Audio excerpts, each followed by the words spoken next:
Welcome to my channel, where there are interesting and equally sensational stories. Listen to today's story.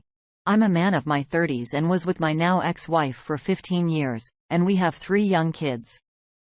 We had been together from 21 years old to 37.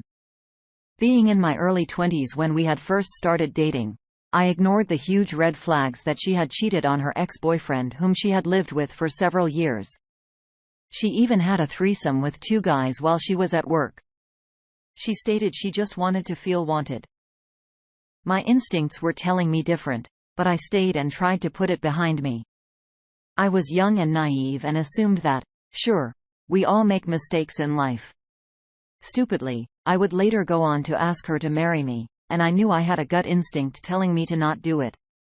After about 3 years of being married in which I thought things were going fine, and we had had our first baby, things all started to change that winter of 2009. She started going to her friend's house a lot more. Then she started sneaking out of the house in the middle of the night.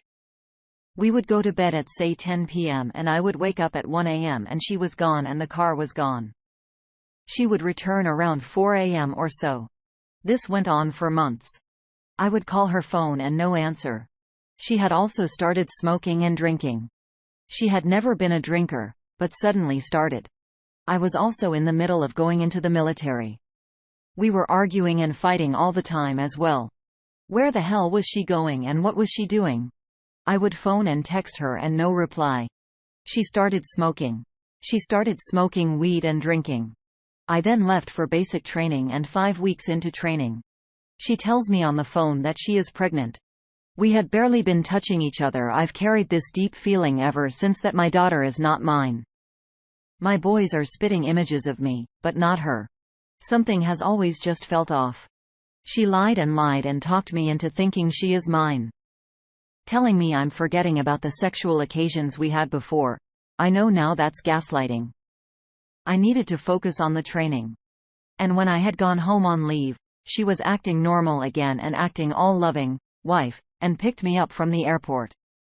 During that leave, her female friend was looking after her son, and my soon-to-be ex-wife got a text from her friend's boyfriend stating, "Come get your baby. I will exposure, lover."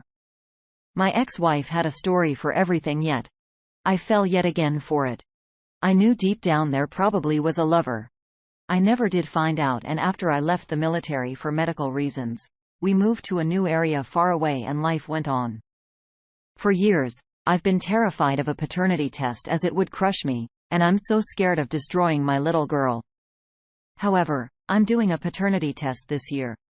The person we believe she was cheating with was an unemployed alcoholic with bipolar who lived with his mother in a trailer park. Stay classy. Her story has also changed when I was coming home from the army when she said he had tried to kiss her. Nothing ever added up. She swears blind to this day that she never cheated, but going by what was to come, it is pretty clear she was indeed cheating. Fast forward to 2020, and this is when everything fell apart on a major scale. At the start of lockdown virus in early April, she started acting weird. She started hiding her phone. Normally, we went to bed and it was face up beside the bed. Now, it was face down and on silent. She also changed the passcode. Her attitude changed on a level one never knew she was capable of being. She started screaming at me over minor issues. I would walk past her on the sofa, and she would scream that I was giving her dirty looks. She kept shouting at me that I never loved her, and I wanted a doormat. Everything I did was criticized. She was constantly angry and picked fights over everything. She then suddenly wanted to start going for walks on her own, which she had never done in 15 years. She has always had a turbulent relationship with her sister and a year previous had wanted to ghost her from her life altogether.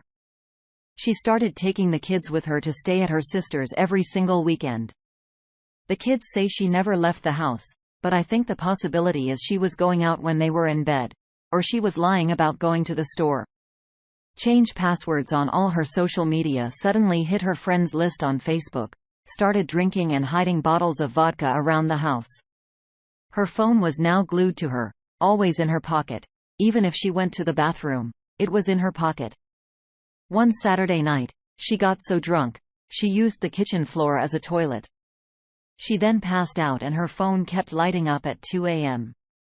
I got into it via her fingerprint, and that's when my whole world collapsed. She to this day does not even know half of what I found. I found she was sexting nearly 20 men via WhatsApp and Snapchat on a daily basis and storing their names under female names.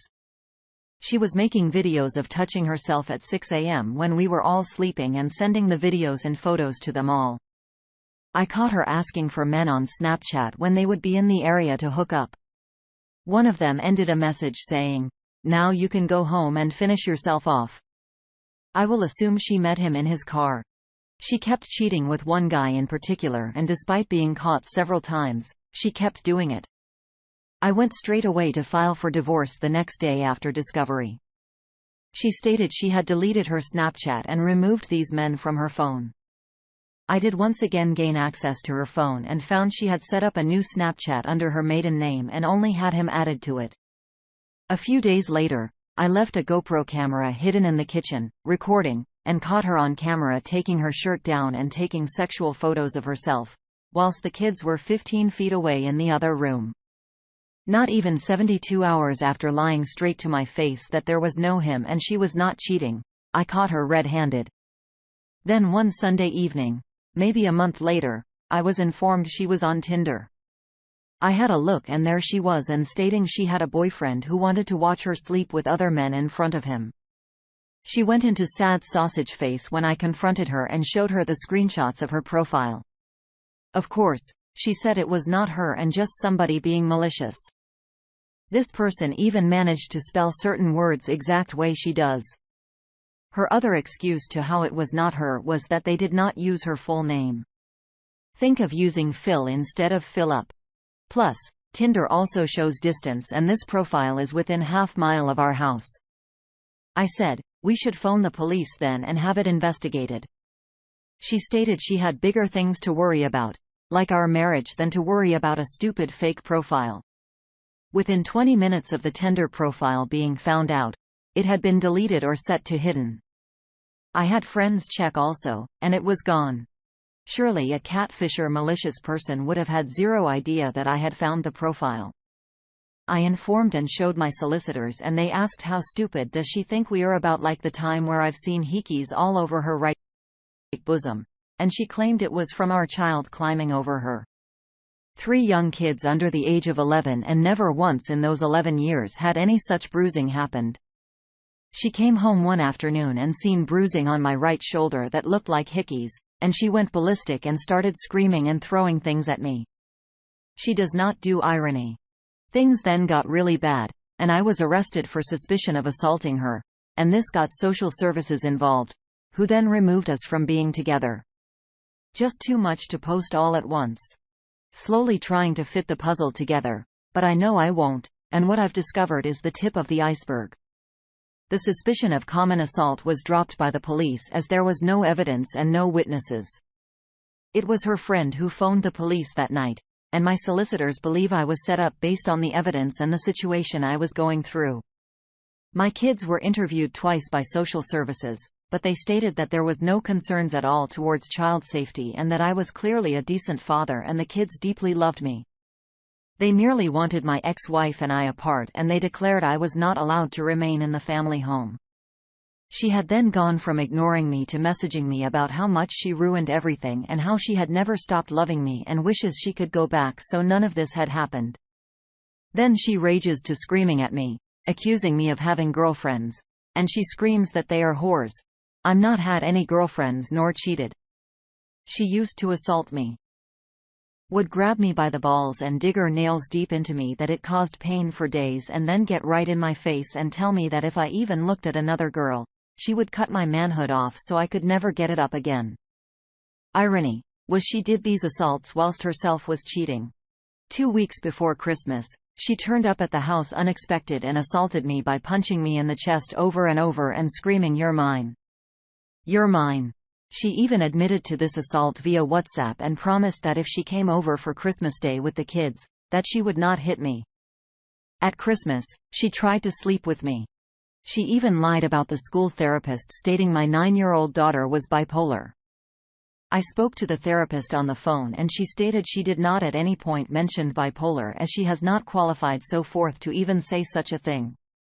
I ended up classed as homeless and now have my new home and my now ex-wife as of 5 weeks ago after the divorce hearing was granted for adultery. Stated you've come out smelling of roses on the day I sadly bumped into her while moving. How having 15 years of my life, losing my home and my kids, counts as smelling of roses is beyond me. I should also mention that social services at no point met with me nor spoke to me to hear my side of events. They just automatically took her side and removed me from the home. That day, she cried and said how she wishes we could go back and for none of this to have happened. Then a week later, she turned to awful rage upon receiving the court letter about the time and date for the divorce hearing. States she threw out the items that belonged to myself that she had asked for me to leave. We are now in a situation of potential parental alienation as I receive 0 updates on the kids, no calls, no messages, no contact at all. She had previously promised that she would provide updates, calls, and photos so forth on a regular basis, but sadly, that has not materialized and she now states that she should not have to chase me. I'm aware of via my soul sitters that this can be a common form of abuse after divorce. I've been reading this group for months now, and the one thing I truly believe is that there are no second chances. Cheaters will try and hide the cheating better. They will lie, gaslight, blame shift, and set you up in extreme cases. What I've wrote above is only the tip of the iceberg as to what had been going on. I'm proud of myself for having divorced her. Let's get a couple comments from the peanut gallery. Crix068 says your worst enemy is your own passivity. Don't get me wrong. A cheater is gonna cheat no matter what. But all the other abuse comes from her knowing you would do nothing about it. I recently watched a clip from Season 1 of Vikings the other day. It was the scene where Ragnar Lothbrok and the other Vikings came across the monks. I know how easy it was for them to massacre them and steal what they wanted as these men had neither the means nor ability to defend themselves from this attack. It's a theme that has played out from the beginning of time. Being passive has never helped anyone. Standing your ground and being assertive has. Our next and last comment comes from Condor 90046. As one service member to another, thank you for your service. Now, I'm going to tell you what I learned about relationships in my 12 years of service. You and I could go on for hours about what we have witnessed with infidelity concerning significant others and deployed teammates. I have seen the toughest of men break down and sob uncontrollably finding out about what was going on back home. My team had to physically restrain a member who was packed and going AWOL. To confront his wife and probably inflict great bodily harm on the affair partner that probably had no idea he was coveting the wife of one of the baddest ass operators I've ever known in my career. I took a pretty good shot to the ribs, but we calmed him down and made him see reason. How did she get caught?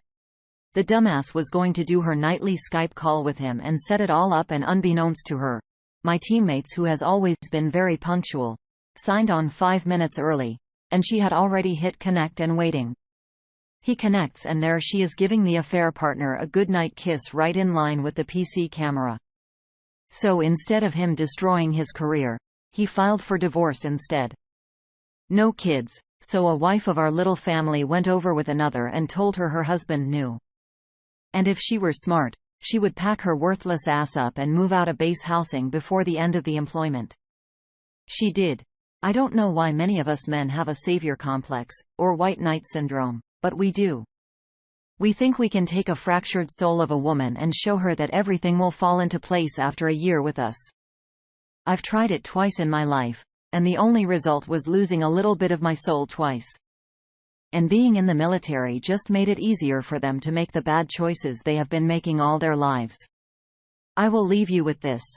There is nothing you can do that will change this woman. All the love and kindness cannot and will not exorcise the demons that possess this woman's soul. The only thing it will cost is yours. This is years of therapy, and she's going to have to want to do the work and face those demons.